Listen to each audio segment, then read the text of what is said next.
കഴിഞ്ഞ ദിവസം 5 സ്ഥലങ്ങളിലായി അമേരിക്ക ഏകദേശം 55 ആക്രമണങ്ങളാണ് സിറിയയിലും ഇറാഖിലും നടത്തിയിട്ടുള്ളത്.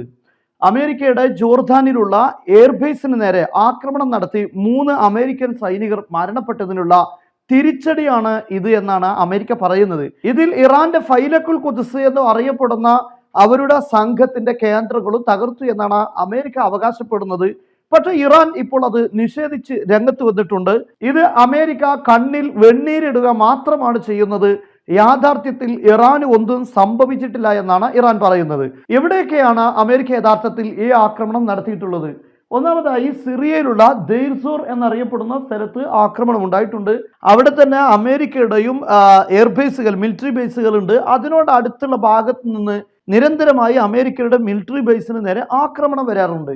ആ ഒരു ഭാഗത്തേക്കാണ് ആക്രമണം നടത്തിയിരിക്കുന്നത്, അമേരിക്ക അറ്റാക്ക് നടത്തിയിരിക്കുന്നത്. അത് ഒന്നാമത്തേത് ദെയ്ർസോർ, രണ്ടാമത്തേത് അൽ മയാദീൻ എന്ന് അറിയപ്പെടുന്ന സ്ഥലമാണ്. ഇതും സിറിയയുടെ ഭാഗമാണ്. അവിടെയും കഴിഞ്ഞ ദിവസം കടുത്ത മിസൈൽ ആക്രമണം ഉണ്ടായിട്ടുണ്ട്. അതേപോലെ മൂന്നാമത്തേതും സിറിയയിൽ തന്നെയാണ്, അൽ ബുക്കമാൽ എന്നറിയപ്പെടുന്ന മറ്റൊരു പ്രദേശം. ഇവിടെയും ആക്രമണം ഉണ്ടായിട്ടുണ്ട്. പിന്നീട് 2 സ്ഥലങ്ങളിൽ ഇറാഖിനാണ് ആക്രമണം ഉണ്ടായിരിക്കുന്നത്. ഇറാഖിലെ ഇർബിലിന് അടുത്തുള്ള അൽ ഖായിം എന്നറിയപ്പെടുന്ന സ്ഥലം, അവിടെയാണ് ഇറാഖിൽ ആക്രമണം നടത്തിയിരിക്കുന്നത്. യഥാർത്ഥത്തിൽ ഇറാഖ് ഗവൺമെന്റ് ഇതിനെക്കുറിച്ച് വ്യക്തമായി പ്രതികരിച്ചു കഴിഞ്ഞു.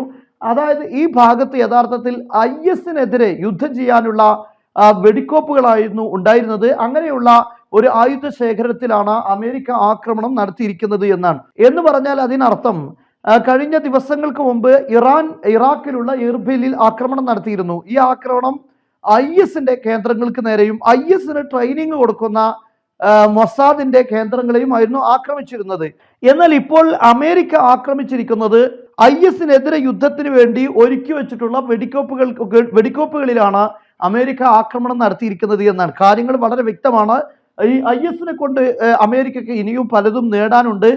ആ നേട്ടങ്ങൾക്ക് വിഘാതമായി നിൽക്കുന്ന രൂപത്തിൽ ഈ IS-നെതിരെ യുദ്ധം ചെയ്യാൻ വേണ്ടി ഒരുക്കി വെച്ചിട്ടുള്ള വെപ്പൺ സ്റ്റോറേജിലാണ് യഥാർത്ഥത്തിൽ ആക്രമണം ഉണ്ടായിരിക്കുന്നത് എന്നാണ്. അതുപോലെ മറ്റൊന്ന് അൽ ഉക്കാശാത്ത് എന്നറിയപ്പെടുന്ന സ്ഥലമാണ്. ഈ സ്ഥലങ്ങളൊക്കെ IS-നെതിരെ പ്രതിരോധിക്കാൻ വേണ്ടി ഒരുക്കി വെച്ച ആയുധ കേന്ദ്രങ്ങളും വെപ്പൺ സ്റ്റോറേജുകളുമാണ് എന്നാണ് ഇപ്പോൾ ഇറാഖ് പറയുന്നത്. എന്നാൽ ഇറാൻ പറയുന്നത് ഇവിടെയൊന്നും, ഈ സിറിയയിലാവട്ടെ അല്ലെങ്കിൽ ഇറാഖിലാവട്ടെ, ഇവിടെയൊന്നും തന്നെ അമേരിക്ക ആക്രമണം നടത്തിയ സ്ഥലങ്ങളിൽ ഇറാനുമായി ബന്ധപ്പെട്ട ഒരു മിലിറ്ററി ബേസുകളോ അല്ലെങ്കിൽ അവിടെ ഇറാനുമായി ബന്ധപ്പെട്ട ഏതെങ്കിലും വെപ്പൺ സ്റ്റോറേജുകളോ ഒന്നും തന്നെ നിലവിലില്ല. ഇതെല്ലാം അമേരിക്ക ഗസയിൽ ഇസ്രായേലിന് ലഭിച്ചുകൊണ്ടിരിക്കുന്ന അതികഠിനമായ തിരിച്ചടി, ഈ തിരിച്ചടിയെ മറച്ചു വെക്കാൻ വേണ്ടി അല്ലെങ്കിൽ അതിനെ കൗണ്ടർ ചെയ്യാൻ വേണ്ടി നടത്തിയ ആക്രമണം മാത്രമാണ് എന്നാണ് ഇറാൻ ഇതിനെക്കുറിച്ച് പറയുന്നത്. ഈ ആക്രമണത്തിൽ അമേരിക്കയുടെ B-1B എന്നറിയപ്പെടുന്ന വളരെ പ്രധാനപ്പെട്ട സ്ട്രാറ്റജിക്കൽ യുദ്ധവിമാനം ഇതിൽ പങ്കെടുത്തിട്ടുണ്ട്. അതുപോലെ തന്നെ അമേരിക്കയുടെ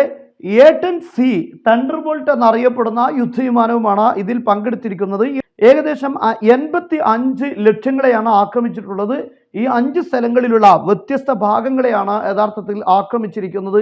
ഇറാൻ ഇവിടെ വളരെ കൃത്യമായി ചില കാര്യങ്ങൾ പറഞ്ഞിട്ടുണ്ട്. ഇറാന്റെ യുദ്ധക്കപ്പലുകൾക്കോ അല്ലെങ്കിൽ ഇറാനുമായി ബന്ധപ്പെട്ട എന്തെങ്കിലും കാര്യങ്ങൾക്കോ വല്ല ആക്രമണങ്ങളും നടക്കുകയാണെങ്കിൽ വ്യക്തമായ തിരിച്ചടി അതേ രൂപത്തിൽ തന്നെ ഇറാന്റെ ഭാഗത്തുനിന്ന് ഉണ്ടായിരിക്കുമെന്ന് മാത്രമല്ല, ഇറാൻ ഇപ്പോൾ എല്ലാ അർത്ഥത്തിലും സജ്ജമായി നിൽക്കുകയാണ്. ഇറാൻ ഏകദേശം 7,80,000 മുകളിൽ സൈനികർ ഇപ്പോൾ ഉണ്ട്, നിലവിലുണ്ട്. ആ കൂട്ടത്തിൽ 5,70,000 മുകളിൽ ഇപ്പോൾ സർവീസിലുണ്ട്. അതേപോലെ തന്നെ റിസർവ് സൈനികരായിട്ട് ഏകദേശം 2 ലക്ഷം സൈനികരുമുണ്ട്. ഇത്രയും വലിയ സൈനിക ശക്തിയാണ് ഇറാൻ എന്നറിയപ്പെടുന്നത്. ഇറാൻ സൈനികർ ഏത് രൂപത്തിലുള്ള തിരിച്ചടികൾക്കും സജ്ജമായി നിൽക്കുകയാണ്. ഇറാന്റെ ഡിഫൻസ് സിസ്റ്റങ്ങളെല്ലാം തയ്യാറായി നിൽക്കുകയാണ് എന്നാണ് ഇപ്പോൾ ഇറാൻ അറിയിച്ചിരിക്കുന്നത്.